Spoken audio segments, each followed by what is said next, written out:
Hello, ladies. I am Dr. Jordan Leasure. I'm the owner and physician of North Shore Proactive Health, a state-of-the-art wellness clinic in the northern Chicago suburbs. And we are talking today about implementation.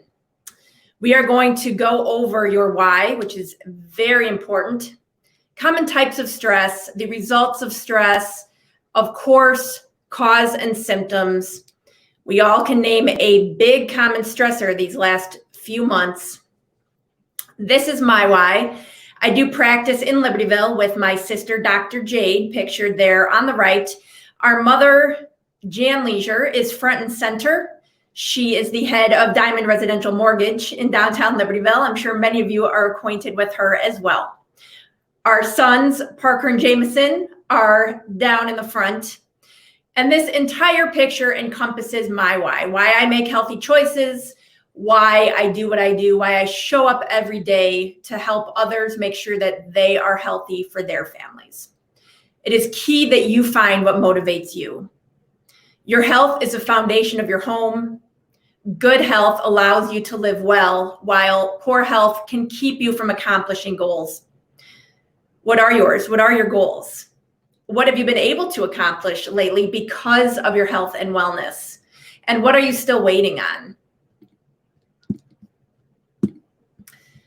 I totally regret eating healthy, said absolutely no one ever. We all know that we have to eat. We know that we should eat the apple instead of the donut. Why do we still make some of those poor choices? Oftentimes it is due to stress. Mental stress, physical stress, chemical stress. We are surrounded by it day in and day out. Perceived stressors can have the same impact on our health as actual stressors.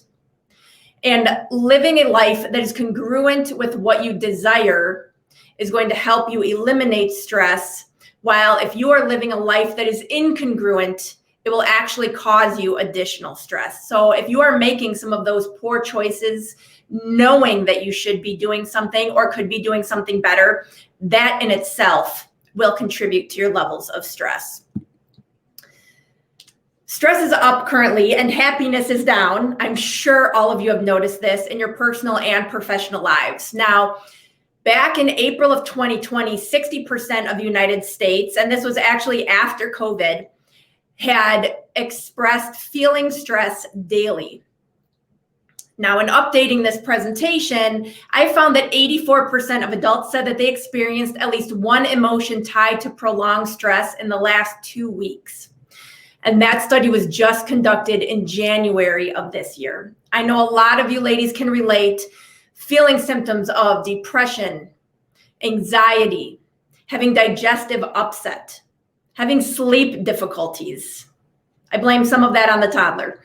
Headaches, tension or muscle aches. And that could be the back, it could be joints, it could be neck pain, having high blood pressure, or even thyroid problems. If you're having difficulty losing weight, you can contribute that to your stress as well. Now, the most common stressors that Americans are reporting are often, and this is taking COVID out of the mix, too many responsibilities, wearing too many hats, ladies, having problems with finances, having difficulties with work, and also, of course, having health concerns. This is one of my favorite quotes of all time when it has to do with stress. There are only 2 times I feel stress, morning and night. Now, this is some information that I provide to my clients. There are oftentimes many causes to the same condition. At the same time, one cause can contribute to many different conditions. If you'll see on the left, we're looking at depression. Some of the contributors to depression could be an omega-3 deficiency. Are you taking enough vitamins? Are you utilizing those vitamins appropriately? Maybe your thyroid isn't functioning well. That can contribute to depression. A vitamin D deficiency, and I hope that all of you are currently testing your vitamin D, as it is one of the #1 indicators that will contribute to mortality and morbidity from the COVID virus. If you're pre-diabetic, that can contribute to depression as well. So can antibiotic use. Now, if you look at the other side, we're looking at inflammation as the cause. And we all know that inflammation is the underlying cause of many different diseases. It can contribute to depression in itself. It can contribute to arthritis, cancer, diabetes, and even heart disease. From a functional medicine standpoint, when I'm working with my clients, we look at what's called antecedents, triggers, and mediators. Antecedents are what you could not control. They're essentially birth to 2 years old, genetics, things that you were exposed to, nutrition, lifestyle, how you were born. And then things that we can control, but oftentimes things that also happen to us, triggering effects, as well as mediators. What is going on? What are we exposed to? The current state of the world right now. All of that will play a role in how your stress is impacting your health. Now, when it comes to implementation, I want you to ask yourself, what life events occurred just before or around the onset of you not feeling as happy, healthy, and energetic as you should? If you're taking notes right now, I want you to write this one down. It is key. When was the last time that you felt well? For some of us, that could be high school.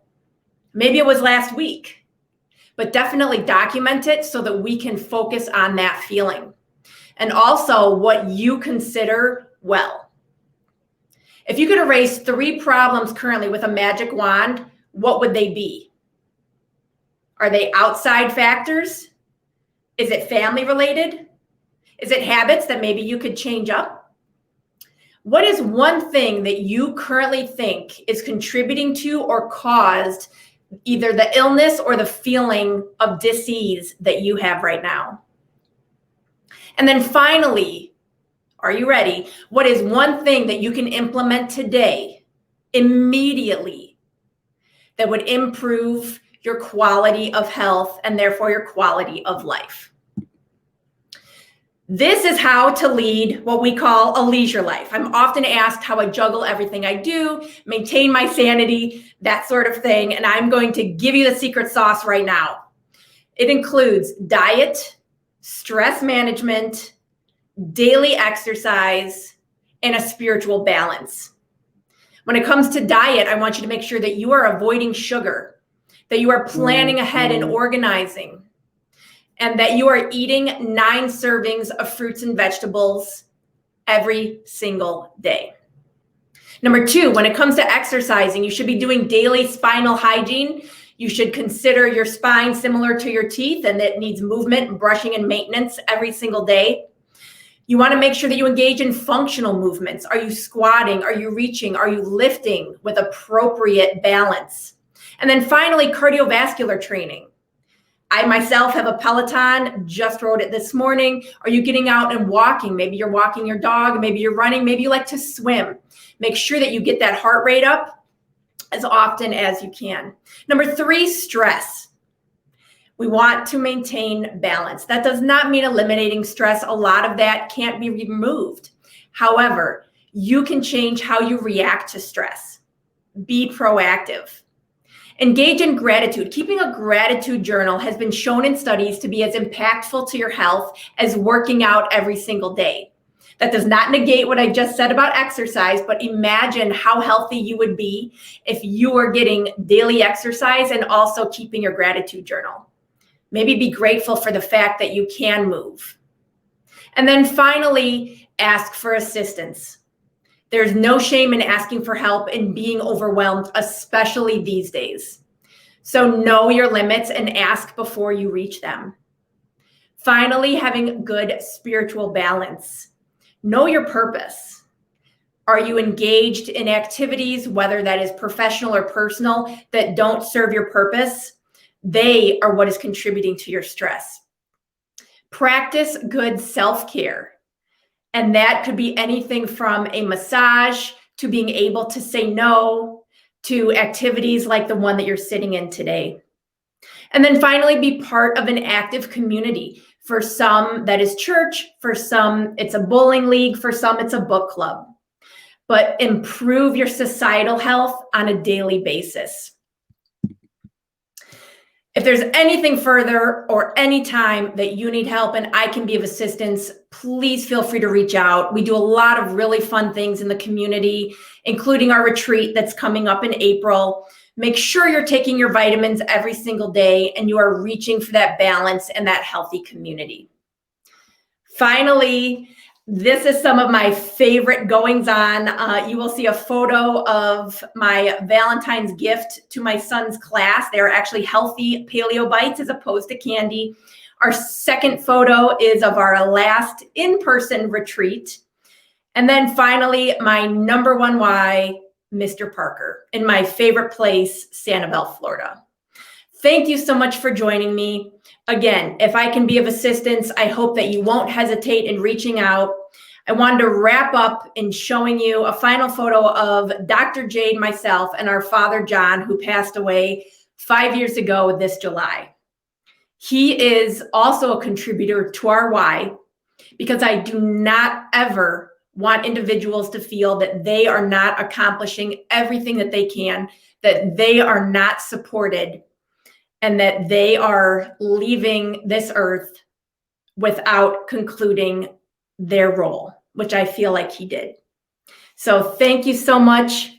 I appreciate you. I appreciate your time, and enjoy this incredible weekend. Bye-bye.